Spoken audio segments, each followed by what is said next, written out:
और पहली खबर जमशेदपुर से आपको बताएंगे। बड़ी खबर आ रही है, अपराधियों के हौसले बुलंद हो गए हैं। ऑटो चालक को गोली मारी और इलाज के दौरान ही उसकी मौत हो गई। सूचना मिलते ही सिटी एसपी समेत तमाम पदाधिकारी घटना स्थल पर पहुंचे और मामला दर्ज कर पुलिस ने जांच शुरू कर दी है। सोनारी थाने का ये पूरा मामला बताया जा रहा है। जमशेदपुर से बड़ी खबर आ रही है, अपराधियों के हौसले इस वक्त बुलंद नजर आ रहे हैं। ऑटो चालक को गोली मारी और पुलिस ने फिलहाल इस पूरे मामले की शिकायत दर्ज कर जांच पड़ताल शुरू कर दी है। तो मामला दर्ज कर पुलिस ने जांच शुरू कर दी है। आपको बता दें कि इस पूरे मामले को लेकर फिलहाल जांच पड़ताल की जा रही है। सिटी एसपी समेत तमाम पदाधिकारी घटना स्थल पर भी पहुंचे। सूचना मिलते ही बताया जा रहा है कि ऑटो चालक को गोली मारी गई और इलाज के दौरान उसकी मौत हो गई है। और ये पूरी वारदात किस वजह से इसको अंजाम दिया गया, इसको खंगालने में पुलिस जुटी है। कार्मेल स्कूल के पीछे एक व्यक्ति को गोली लगने की सूचना मिली। अभी अनुसंधान कर रहे हैं। जो घायल व्यक्ति उनको हमने हॉस्पिटल पहुंचाया, एमजीएम हॉस्पिटल पहुंचाया है। हमें खोखा भी यहाँ से बरामद हुआ है। अब इसमें आगे अनुसंधान हो रहा है, पहचान अभी हम लोग कर रहे हैं। जमशेदपुर शहर में एक बार फिर अपराधियों का तांडव देखने को मिला, जहां दिन दहाड़े सोनारी थाना क्षेत्र में ऑटो चालक की गोली मारकर हत्या कर दी गई। तस्वीर आप देख सकते हैं कि यहीं पर सूरज परमानिक नामक युवक जो है वो ऑटो चला रहा था और ऑटो यहीं पर आप देखिए कि ऑटो वहां पर रोका गया था। उसके बाद बाइक सवार दो अपराधी यहाँ आते हैं और उसके बाद उसे मारपीट उसके साथ की जाती है। और जब वो अपनी जान बचाने के लिए वो इस मैदान में भागता है, तो ये देखिए यही मैदान है। तस्वीर आप देख सकते हैं कि इसी मैदान में भागते हुए अपनी जान बचाता है, मगर इस दीवार के चलते वो भाग नहीं पाता है। और उसके बाद अपराधी उसे दौड़ाकर यहाँ पर 2 से 3 गोलियां उसे मारी जाती है। हालांकि जब वो गिर जाता है तो अपराधी बाइक से दोनों अपराधी यहाँ से फरार हो जाते हैं। हालांकि स्थानीय लोगों की और पुलिस की मदद से उसे एमजीएम अस्पताल ले जाया जाता है, मगर डॉक्टरों ने उसे मृत घोषित कर दिया। हालांकि ये पूरा एरिया जो है सोनारी का सबसे पॉश एरिया कहा जाता है। और इस तरह ठीक स्कूल के पीछे ये जो आप बाउंड्री देख रहे हैं, ये स्कूल का बाउंड्री है। और स्कूल के ठीक पीछे जो है उस सूरज परमानिक नामक युवक को गोली मार दी जाती है। हालांकि आसानी से यहाँ पर अपराधी जो है गोली मारने के बाद यहाँ से फरार हो जाते हैं। सूचना मिलते ही सिटी एसपी, डीएसपी, तमाम थाना प्रभारी देखिए यहाँ पर पहुंचे हुए हैं और मामले की जांच की जा रही है। मगर जिस तरह दिन दहाड़े भीड़ भाड़ इलाके में अपराधियों द्वारा गोली मार की घटना को अंजाम दिया जाता है और उसके बाद आसानी से यहाँ से फरार हो जाता है, तो आप साफ तौर पर समझ सकते हैं कि अपराधियों का लगातार मनोबल बढ़ता जा रहा है। पुलिस के कार्रवाई के बावजूद भी अपराधी जो है वो बेलगाम होते जा रहे हैं। हालांकि इस घटना में इस घटना स्थल से 2 खोखा भी बरामद किया गया है और सिटी एसपी, डीएसपी, तमाम आला अधिकारी जो है यहाँ पहुंचे हुए हैं और आसपास के सीसीटीवी कैमरे की से भी जांच की जा रही है कि आखिर कौन अपराधी था, क्या कारण था कि गोली मारी गई। आपको बता दूं कि जो सूरज परमानिक है वो ऑटो चलाता था और कुछ दिन से यहीं पर वो भाड़े के क्वार्टर में रहता था, मगर खाली करने के बाद वो परसों चल गया था और आज वो सोनारी जैसे ही ऑटो लेकर यहाँ पहुंचा उसके बाद उसकी गोली मारकर हत्या कर दी गई। मगर अब देखना ये है कि पुलिस के जांच के बाद क्या कुछ कार्रवाई होती है और अपराधी क्या कारण था कि इससे गोली मार कर हत्या की गई, वो जाँच का विषय है। न्यूज़ 18 के लिए जमशेदपुर से आशीष कुमार तिवारी। और इसी बीच धनबाद से एक बड़ी खबर का रुख करेंगे। शराब अड्डे पर पुलिस को देख भगदड़ मच गई। पेट्रोलिंग पुलिस को देखकर भागने लगा युवक और बचने के लिए कुएं में छलांग लगा दी। कुएं में डूबकर युवक की मौत हो गई। इस वक्त की बड़ी खबर आपको बता रहे हैं। जानकारी के अनुसार कुछ युवक के साथ मनाई टांड़ छठ तालाब के समीप बैठकर शराब पी रहे थे और इसी दौरान धनसार थाना की पुलिस की पेट्रोलिंग वाहन को देख मौके पर 5 युवक भागने लगे। भागने के दौरान गांधीनगर निवासी रितेश रवानी कुएं में गिर गया। कड़ी मशक्कत के बाद स्थानीय लोगों की मदद से पुलिस ने युवक को बाहर निकाला और अस्पताल ले जाया गया। यहाँ डॉक्टरों ने उसे फिलहाल मृत घोषित कर दिया। जब भी आइएगा, मैंने रात के टाइम, शाम के टाइम पूरा तालाब में चारों तरफ शराब पीता है, बाहर से लड़का लोग आके। इसका कई बार थाना में शिकायत हुआ है, जिसके चलते सब पेट्रोलिंग भी देखता है, दौड़ाता है, भगाता है सबको। ये लोग भागने लगे, उसी बीच में अपना कोई एक रास्ता भूल गया। गांधीनगर साइड का कहीं का लड़का था, वो गलती से कूद गया इसमें। और इस बीच राजधानी रांची से एक बड़ी खबर का रुख करेंगे। चोरों ने 2 दुकानों को निशाना बनाया, करीब 15 लाख का जेवर लेकर फरार हो गए। सीसीटीवी और डीवीआर पर अपने साथ ले गए। दीवार तोड़कर दुकान में चोर घुसे और मामला दर्ज कर फिलहाल पुलिस पूरी कार्रवाई में जुटी हुई है। डोरंडा थाना क्षेत्र का ये पूरा मामला बताया जा रहा है, जहां इस पूरी घटना को अंजाम दिया गया। दीवार तोड़ करके चोरी कर लिए हैं। 2 दुकान का दीवार तोड़ करके दूसरा दुकान मेरा पड़ता है, उसमें से चोरी कर लिए हैं। सारा माल तिजोरी का सामान सब बहुत सारा सामान था। लगभग 12 से 15 लाख रुपए का सामान था, सारा चोरी करके ले गए हैं। और गिरिडीह से इसी बीच बड़ी खबर आपको बताएंगे। 2 ज्वेलरी दुकान में चोरी की वारदात को अंजाम दिया गया। आरएसएस ज्वेलर्स और वंदना ज्वेलर्स में चोरी हुई। लाखों के गहने और नगदी लेकर चोर मौके से फरार हो गए। आरएस ज्वेलर्स से 6,85,000 की चोरी, वंदना ज्वेलर्स से 20 से 30 लाख की चोरी हुई है। रात के अंधेरे में चोरी की घटना को अंजाम दिया गया और चोरों ने सीसीटीवी कैमरे भी तोड़ दिए। डीवीआर लेकर फिलहाल मौके से फरार हो गए चोर। आरोपियों की तलाश में फिलहाल जुटी हुई है पुलिस। हिरोडी थाना क्षेत्र का ये पूरा मामला बताया जा रहा है। बड़ी खबर आपको गिरिडीह से बता रहे हैं, जहां 2 ज्वेलरी की दुकान में भीषण चोरी की वारदात को अंजाम दिया गया है। आरएस ज्वेलर से 6,85,000 की चोरी हुई, तो वहीं वंदना ज्वेलर से 20 से 30 लाख रुपए की चोरी हो गई। आपको बता दें कि रात के अंधेरे में इस पूरी चोरी की घटना को अंजाम दिया गया। चोरों ने सीसीटीवी कैमरे भी तोड़ दिए हैं। आए सुबह सुने कि आरएस ज्वेलर्स दुकान में चोरी हो गया। उसका घटना सुन के हम देखने के लिए दुकान जब आए, देखे कि मेरा चैनल गेट का ताला टूटा हुआ था, शटर गेट आदमी घुसने अपना अंदर खुला हुआ था। हम अंदर घुस के देखे तो देखे पूरा अलमारी काट के पूरा सामान सब बिखरा हुआ था। मेरा दुकान में तोड़ फोड़ करके सारा सामान ले गया। लगभग 20 से 30 लाख का सामान मेरा ले गया है। दुकान में सीसीटीवी कैमरा भी लगा हुआ था। सारा सिस्टम कबाड़ के काट के पूरा तार उर काट दिया। और राजधानी रांची से बड़ी खबर आपको बता रहे हैं। कैमरून में फंसे झारखंड के मजदूरों की घर वापसी।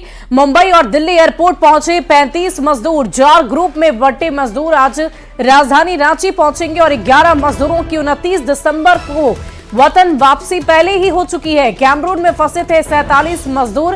एक घायल मजदूर अभी भी कैमरून में है, जिसका डॉक्यूमेंट तैयार नहीं। समाज सेवी अमरदीप कौशल मजदूर को वापस लाने की कोशिश में जुटे हैं। बोकारो, हजारीबाग और गिरिडीह के सभी अनस्किल्ड मजदूर हैं। ये 4 महीने पहले कैमरून गए थे। भारत सरकार, झारखंड सरकार, भारतीय दूतावास की पहल पर वतन वापसी हुई है इनकी।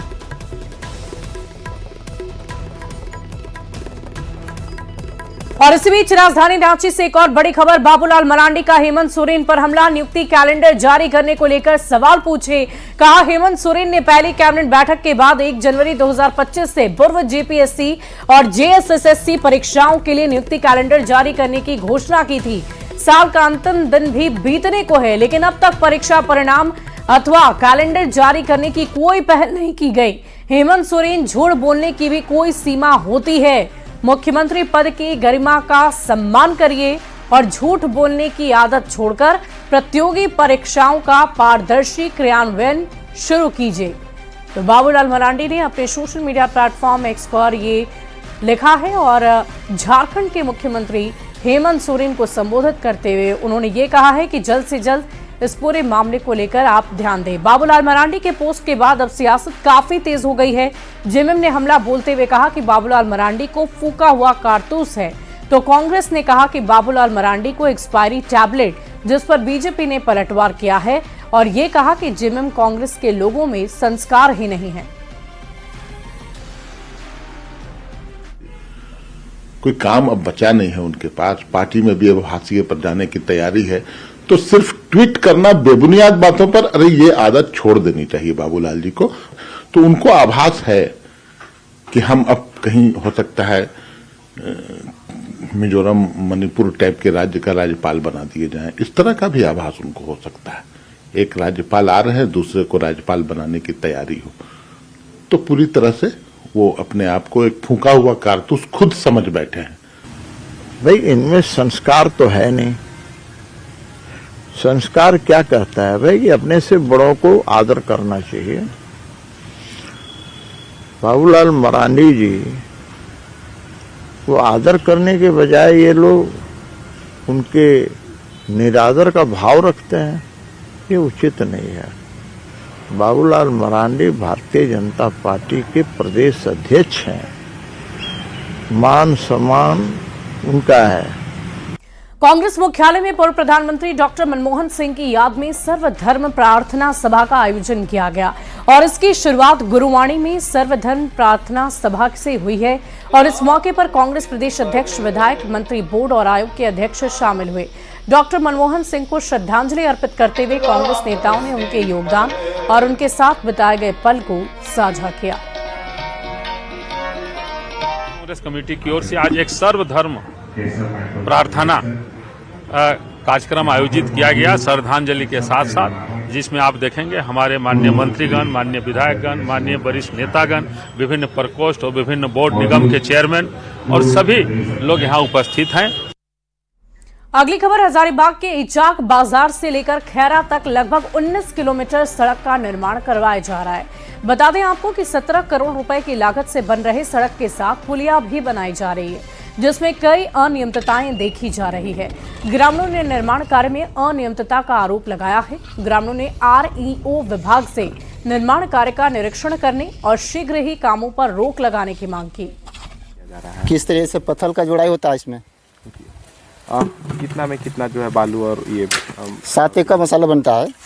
हाँ, नियम क्या कहता है कितना में बनना चाहिए? हम लोग जो बताया गया वही करते हैं हम लोग। अच्छे नियम जानेंगे, जो ठेकेदार मुंशी जो मेन है वही लोग जानेंगे ना। हम लोग बताया गया कि इस तरह से बना काम कीजिए। लगता है कि इस तरीके से मसाला से टिकाऊ होगा पुल? तो होना तो नहीं चाहिए, लेकिन अब वो जाने ठेकेदार मुंशी लोग। कितना का बनाना चाहिए? बनाना चाहिए 6 के। गलत हो रहा है या नहीं हो रहा है? गलत तो हो रहा है, लेकिन अब हमको जो बनाया बोला गया वही कहेंगे ना। क्या बताया गया आपको?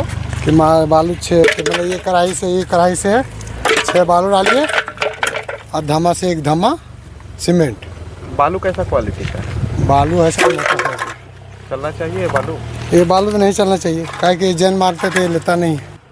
इचाक से लेकर के खैरा तक पथ निर्माण कार्य के लिए हम लोगों ने बहुत संघर्ष किया, बहुत आंदोलन किया और उसी रोड में पुल और पुलिया का निर्माण हो रहा है। पुल का निर्माण हो रहा है जिसमें काफ़ी अनियमितता देखी जा रही है। वहाँ जितने भी मटेरियल का प्रयोग हो रहा है वो मटेरियल काफ़ी उसमें गुणवत्ता नाम का चीज़ नहीं है।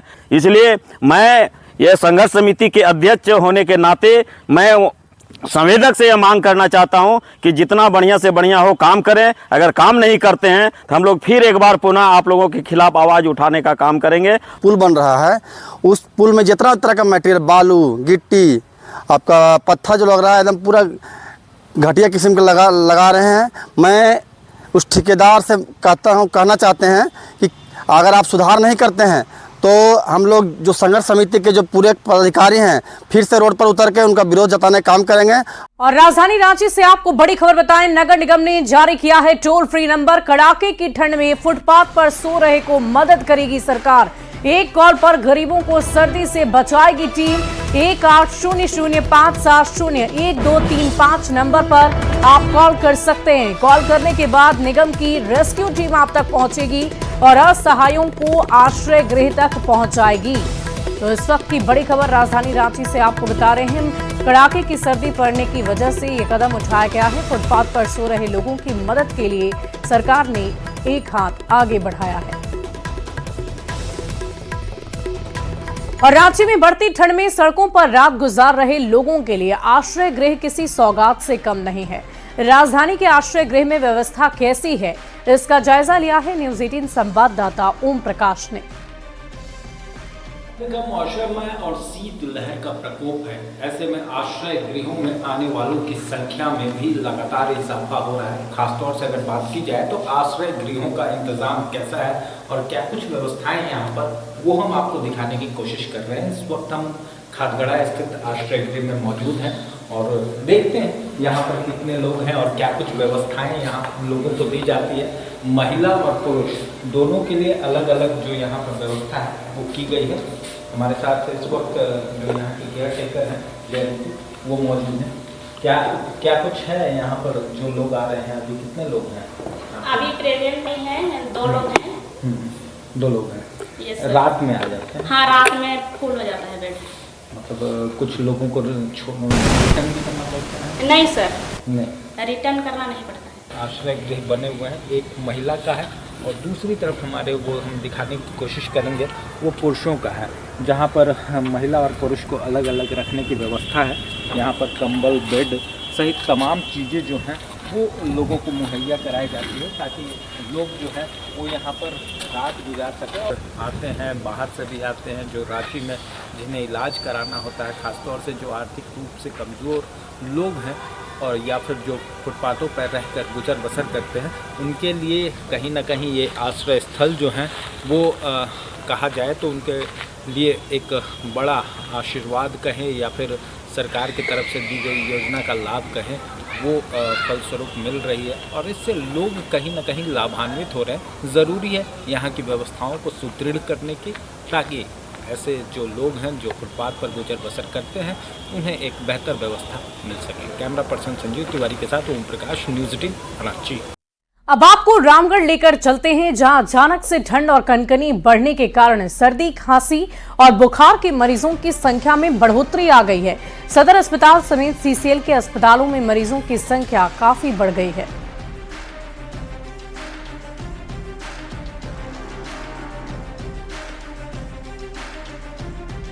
ज़रूरी होता है। बचाव के सबसे पहले उपाय हैं कि आप गर्म पानी का प्रयोग करें। फिर अगर गर्म पानी से नहीं आराम हो रहा हो तो आप नज़दीकी चिकित्सक से ज़रूर मिलें। डायरेक्ट मेडिकल से दवा लेकर के ना खाएं, क्योंकि ये सेल्फ मेडिकेशन आपको खतरनाक सिचुएशन में लैंड अप कर सकता है। बढ़ते आगे, चाईबासा में गुदड़ी प्रखंड के देवा स्थित बिरसाइत समुदाय के धर्मस्थल में 3 दिवसीय प्राकृतिक धर्मयुग कार्यक्रम का आयोजन किया गया। कार्यक्रम में चाईबासा के अलावा खूंटी से भी काफी संख्या में बिरसाइत समुदाय के लोग शामिल हुए। मौके पर धार्मिक पदयात्रा, प्रवचन और सांस्कृतिक कार्यक्रम आयोजित किए गए, जिसमें बिरसाइत समुदाय के लोगों ने प्रेम भाव से रहने की संदेश दी।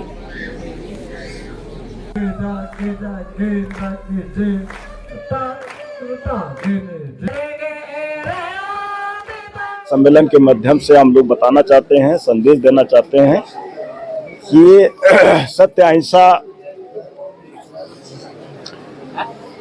भगवान धर्म दिवस के रूप में हम लोग मनाते हैं और सत्य अहिंसा के मार्ग पर सबको चलने के लिए कहते हैं।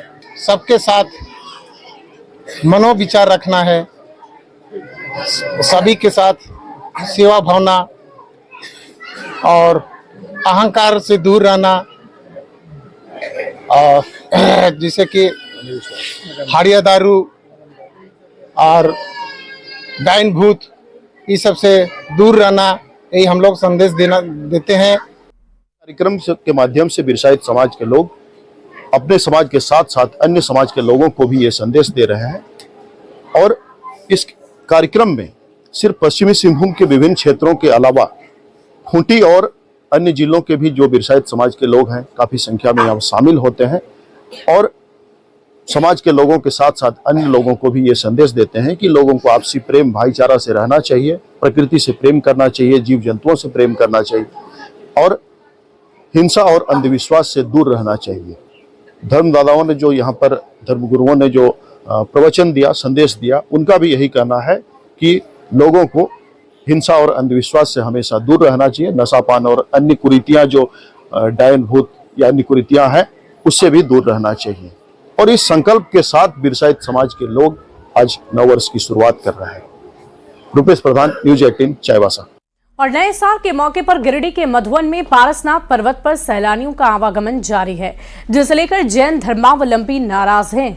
जैनियों का ये कहना है कि सैलानियों के आने से यहाँ की न सिर्फ पवित्रता भंग हो रही, बल्कि साफ सफाई का भी ख्याल नहीं रखा जा रहा। पारसनाथ पर्वत से और अधिक जानकारी दे रहे हैं न्यूज़ 18 संवाददाता एजाज अहमद। इस वक्त हम मौजूद हैं गिरिडीह जिले के पारसनाथ स्थित जैनियों के सबसे बड़े तीर्थ स्थल पारसनाथ पर्वत पर, और यहाँ पर हमारे साथ कुछ श्रद्धालु हैं जो देश के अलग अलग हिस्सों से आए हुए हैं और इन लोगों का कुछ कंसर्न है सैलानियों को लेकर, क्योंकि हम लोग अब 2025 में प्रवेश कर चुके हैं। इसे लेकर सैलानियों का भारी संख्या में आगमन हो रहा है। वहीं इन लोगों का कहना है कि सैलानियों के आगमन की वजह से इन लोगों की जो भावनाएं हैं, धार्मिक भावनाएं आहत हो रही है, क्योंकि कई लोग सिगरेट पी रहे हैं, चप्पल जूता पहनकर चढ़ रहे हैं, व अन्य जो प्रतिबंधित चीज़ हैं वो उन एक्टिविटीज़ क्रियाकलाप में सम्मिलित हैं, जिसे लेकर ये लोग कहीं ना कहीं कंसर्न हैं। ऊपर हम लोग तो यही चाहते हैं कि हम लोग जिस धार्मिक मतलब उस भावना से आते हैं, पहाड़ चढ़ते हैं, श्रद्धा भक्ति से आते हैं, तो हम लोग यही चाहते हैं कि उसमें मतलब इन लोग किससे डिस्टर्ब हो रहा है। आप देख लीजिए, अपवित्रता आ रही है और हमारी जो मतलब क्या बोलते हैं ये धार्मिक जो है ना वो कम हो रहा है। आस्था मतलब इन लोग को आस्था से मतलब नहीं है, इन लोग से पर्यटन से मतलब है। तो क्या कुछ कहना चाहेंगे आप? बस ये जो मेरे छोटे भाई ने बोला है, बस यही, मतलब कम से कम आ भी रहे हैं श्रद्धालु, कम से कम इतना ध्यान रखें कि मतलब जूते चप्पल ना पहने, सिगरेट तम्बाकू बीड़ी पी रहे हैं, वही कहीं भी थूक रहे हैं। पवित्र हम लोग गुठली खा के, मतलब पिंड खजूर खाए तो गुठली जेब में रख लेते हैं, खींचे ले जाते हैं, मतलब जूठा ना खा छोड़ना पड़े यहाँ पे। कि देख रहे हैं लोग जूता पहन के जा रहे हैं, थूक रहे हैं, उसके बाद मंदिर के अंदर भी देख रहे हैं जो सॉक्स जूते सब पहन के जा रहे हैं। ऐसा नहीं होना चाहिए ना, ऐसा नहीं होना चाहिए। तो इस प्रकार आपको बता दें कि आज से एक डेढ़ वर्ष पहले भी जब सरकार ने इस स्थल को पर्यटन स्थल घोषणा करने की कोशिश की गई थी, उसके बाद पूरे देश भर में जैन समुदाय के द्वारा विरोध प्रदर्शन किया गया था, क्योंकि वहां पे जहां एक और जैन समाज के लोग विरोध कर रहे थे, वहीं आदिवासियों के द्वारा मरांग बुरु को लेकर इस पर्वत पर दावेदारी की जा रही थी। तो लगातार इस पर्वत को लेकर कंट्रोवर्सी रहा है। वहीं जैनियों का लगातार ये मांग रहा है कि इसे पर्यटक स्थल घोषित ना करें, क्योंकि पर्यटक स्थल घोषित करने के बाद देश दुनिया से लोग यहाँ पे सैलानी घूमने आएंगे और कहीं ना कहीं इनकी भावनाओं के साथ खिलवाड़ करेंगे। नए वर्ष में जिस तरह से सैलानी आ रहे हैं उसे लेकर ये लोग कंसर्न कर रहे हैं और कहीं ना कहीं विभाग से जो यहाँ का स्थानीय मैनेजमेंट है उनसे ये मांग कर रहे हैं कि सैलानियों को आने पर प्रतिबंध नहीं होना चाहिए, लेकिन कुछ चीज़ें हैं जैसे चप्पल पहनकर नहीं आना है, नशा नहीं करना है, और भी चीज़ें हैं, वो एक्टिविटीज़ कम से कम ना करे, ताकि इन लोगों की भावनाएं भी आहत ना हो और सैलानी भी घूमकर यहाँ पर जो प्राकृतिक की सौंदर्यवादी है इसका लुत्फ उठाकर चले जाएं। गिरिडीह से न्यूज़ 18 के लिए मैं एजाज अहमद। और बोकारो के तेनूघाट डैम के बाद अब हारल थाना क्षेत्र के दामोदर नदी के बरुआ घाट पर भी सैलानी प्रकृति का लुत्फ उठाने के लिए पहुंच रहे हैं, लेकिन सैलानियों का कहना है कि राज्य सरकार को बरुआ घाट पर ध्यान देने की जरूरत है। लोगों को उम्मीद है कि प्रकृति सुंदरता से घिरे बरुआ घाट का रखरखाव करके सरकार टूरिज्म को बढ़ावा देगी। राज्य सरकार अगर इन छोटे छोटे इलाकों को पर्यटन स्थल के रूप में विकसित करेगी तो क्षेत्र का विकास होगा, लोगों को रोजगार भी मिलेगा।